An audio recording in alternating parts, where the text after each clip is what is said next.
But happily, what also makes Britain happy is American politicians coming over here and putting their f***ing foot in it. And that has put a smile on Britain's face this week, John, as your potential future president, Mitt Romney, has really done... He has stepped up to that plate, John. He has stepped up to that plate, covered it in custard, and smacked it into his own face. That's right. One of the current guests in London is Willard Mitt Romney. He's currently on a week-long foreign tour, visiting the UK, Israel and Poland. The classic trifecta, Andy. Your classic three-stop vacation right there. Start in England, end in beautiful downtown Warsaw, and swing by the Wailing Wall on the way. Romney's in the UK... Hang on, was that not the exact itinerary that Hitler had planned out in 1940? I think it basically was. Romney is in the UK to attend the Olympics opening ceremony and meet various political leaders over the next few days. And as you say, he managed to put his foot firmly in his own face almost straight away, saying that there had been disconcerting signs ahead of the start of the Games and questioned whether Britons would truly celebrate the Olympics, to which there was an almost instantaneous response from Britain of, "F*** you! Shut the f*** up, you f***ing f***!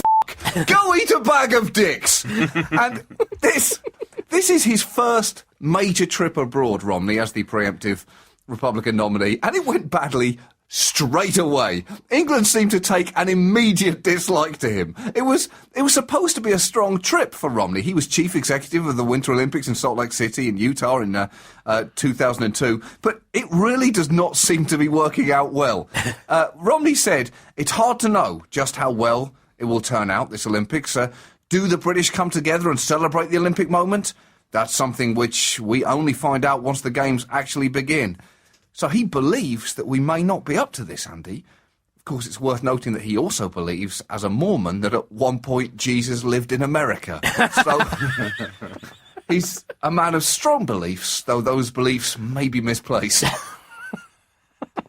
How the did he get there? Well, I guess it was magic, and he probably just flew on a donkey or something, did he? Yeah, or like, I think his feet turned into jet skis. To be honest, I haven't read the full beliefs of the Mormon system. I think it is the feet jet skis, though. Well, but don't read them, John, because they are pretty persuasive. As me and my many wives will tell you. Romney also referred to the leader of the opposition in England and leader of the Labour Party, Ed Miliband, as Mr. Leader in a press conference, which is a little bit weird. He either seems to think that Ed Miliband is a North Korean-like dictatorial figure, or he's accidentally revealed that he has sadomasochistic feelings concerning Ed Miliband and sees him as his sexual dominatrix. "Oh, Mr. Leader, thank you for having me in your country. I'm so sorry I insulted your Olympics preparation, Mr. Leader. I've been so bad. I need to be punished. Please, can you drip hot candle wax on my balls, Mr. Leader? Please, please. I've been such a naughty man."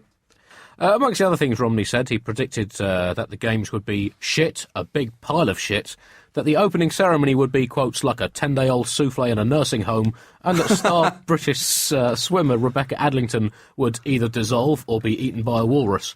He also claimed that the last decent thing London organised was chopping Charles I's f***ing head off in 1649, and went on to claim that he'd rather examine the last known stools of roadkill badgers than attend the 100 metres final. How can you say that? How can you say that, Andy? He said that he wouldn't do the Queen even if she went down on her royal knees and begged me. And that it wouldn't surprise me if Tom Daley, the diving star, was fatally injured in the 10-metre diving because someone had taken the plug out of the diving pool and there was no water in it. Romney then scratched his scrotum and said, "There, I've just done the most productive thing to happen in Britain since the Blitz," after which he claimed the Stratford area looked a of a lot better after the Luftwaffe had given it the once-over than it does now, before suggesting that the whole of Team GB probably suffers from either herpes or giardia, and that the Olympic Stadium would fall down if anyone farts in it. And even that Who is running his campaign, Andy? This is the worst things he could say. That the much-lauded velodrome is a kind of donkey shit wooden shed an American could put up in an afternoon, but wouldn't bother because it's shit.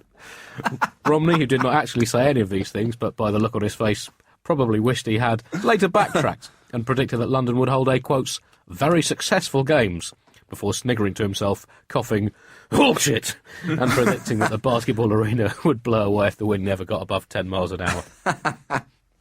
There have been a number of angry retorts against Mitt Romney, including even from David Cameron, who pointed out that the 2012 Olympics were taking place in a busy city rather than, I quote, the middle of nowhere, seemingly taking a shot at Romney's Salt Lake City Games in Utah, which is the dictionary definition of the middle of nowhere. So, wow, Andy, when even David Cameron is calling you an arsehole, you are a huge arsehole. And just as Romney was trying to put this diplomatic fire out, a passage from his 2011 book started getting passed around the internet yesterday. His book was called No Apologies, and one part of this reads, and again, I quote, "England is just a small island. Its roads and houses are small. With few exceptions, it doesn't make things that people in the rest of the world want to buy. And if it hadn't been separated from the continent by water, it almost certainly would have been lost to Hitler's ambitions." Well, Mr. Romney, I guess, to be fair, we needed the assistance of water to defend ourselves, because America certainly wasn't f***ing helping for a while in that war. Water, to its credit, was involved right from the starting pistol.